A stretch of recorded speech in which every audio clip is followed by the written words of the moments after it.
The man behind me hasn't been able to breathe on his own since 1952. But that hasn't stopped him from living a great life. Keep watching. You'll see what I mean. Hello.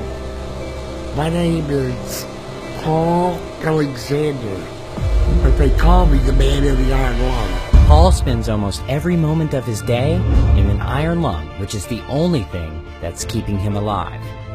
That's because he's paralyzed from the neck down, so without it, he can't breathe.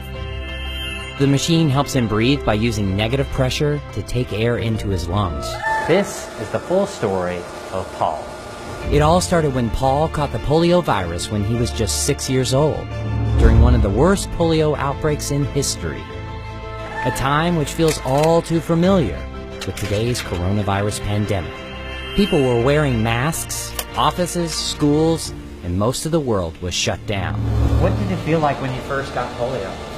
Well, I started feeling ill and plain. I ran inside to get Mom, and she turned and looked at me, and she said, "Oh my God, not my son." For the next 5 days, I lost everything. The ability to move, my legs would not hold me up, and then I couldn't breathe. He was at home under the care of his mom and dad, and they realized he wasn't breathing. They rushed him to the hospital, and the emergency room physician examined him and pronounced him dead. Sometime later, another doctor came through, picked me up, according to my mother, and ran upstairs with me, performed a tracheotomy, and put me in the iron lung. This would make anyone feel like giving up, but just wait. You'll see that that isn't the case. I didn't want to die, so I continued to fight. So Paul did everything he could to get better. He fought against polio every day. It was hard, painful, and tiring. But I never gave up, and I'm not going to. 18 months later, he left the hospital and came to his residence in Dallas, Texas, but his life was never going to be the same. He couldn't play sports, he couldn't go to church, and he couldn't hang out with his friends. People didn't like me very much back then. I felt like they were uncomfortable around me. What did you do all day? Oh, the same thing everybody else does. I woke up, brushed my teeth, washed my face, shaved, had some breakfast. Well, I just needed a little bit of help. Then what would you do all day? Well, I would read or study something, paint a picture or do some drawing. I hated just watching TV. Paul worked hard to graduate with honors from high school, but I did not get into college. They said that I was too crippled and did not have the vaccination. he didn't accept that. 2 years of tormenting them to death. They accepted me on 2 conditions. One, that I take the polio vaccine.